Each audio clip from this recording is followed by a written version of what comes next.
And welcome back to our live show. The holiday shopping season is now well underway. And if you're planning to give or hoping to receive a high-tech gadget, you need to be aware of which items are vulnerable to cyber attackers. Consumer security expert Gary Davis joins us live by satellite this morning from Dallas with some tips to help avoid security risks. Good morning, Gary. Good morning, Cheryl. This is one of those things that frightens me because technology is wonderful, but there's always a downside to everything, isn't there? There is. In this holiday season in particular, enjoy these great new technology gifts. They're going to provide you, countless hours of entertainment, but be mindful of some of the privacy and security risks that come with them.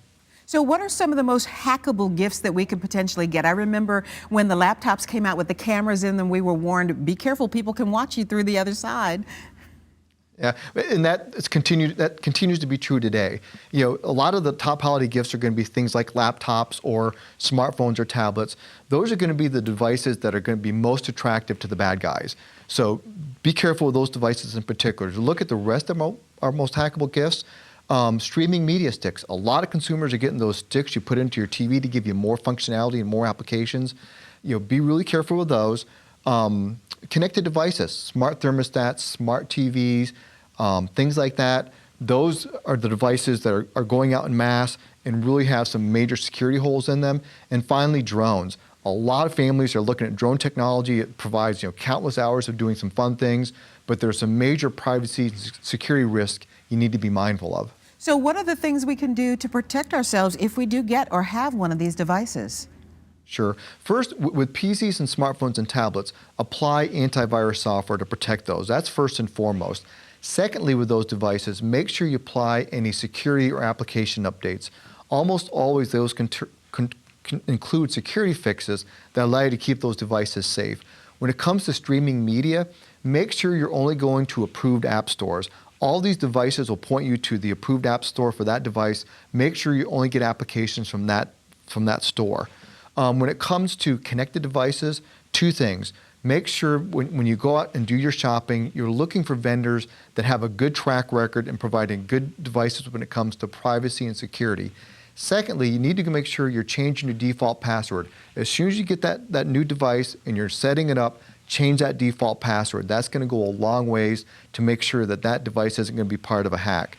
Then finally, for drone technology, make sure you understand some of the privacy challenges with that new device, and make sure you're looking for drone technology that has an encrypted communications between the controller and the drone itself.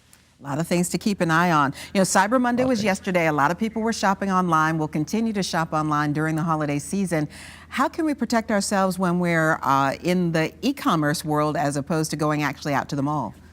Sure. There's really two things that you should be mindful of there. First and foremost, when you're doing your search, you're trying to find that ideal gift, you may see links for offers that look too good to be true. And it's from a retailer or e-tailer you've never heard of. Be really leery before you buy from those sites, because we're seeing a lot of fraudulent websites. So they may just be providing this offer and you may never get that gift, and you may be giving away some money to a bad guy. You're also going to get a lot of emails this year from your credit card companies, from your shipping companies, from your e-tailers or retailers. Be really careful on what you click on there. Instead of just clicking and blindly going in and assuming that it's going to a good site or it's not doing something malicious, take the time to think, well, did I really order a gift that's going to be delivered from this particular vendor or this particular shipping company? And take a moment before we click on that link. So we really do have to be aware that things aren't always as they look to be or seem. No, exactly. And the bad guys are getting really, really good at obfuscating those types of things. For example, we did a phishing quiz last year. I think 60,000 consumers took the quiz. On average, 98% got at least one wrong. So those are the things you really need to be careful with, because the bad guys are making it look like it's coming from a known good source when in fact it's not. Wow. And Gary, just finally, how do we take the proper steps this time of the year and any time to secure our online identity? A lot of things you can do. Just, be really leery of what you put out. A lot of times you'll go to a site and they'll ask you for things like, well, give me your date of birth, or give me your social security number, or give me your address. Don't give that information out unless you really have to. A lot of consumers will just provide it because it's asked for, but when you think about these devices and you think, well, does this service provider need to know my location at any given time? If they don't give that information. All right, and Gary, great information from you today. Where can folks find out more?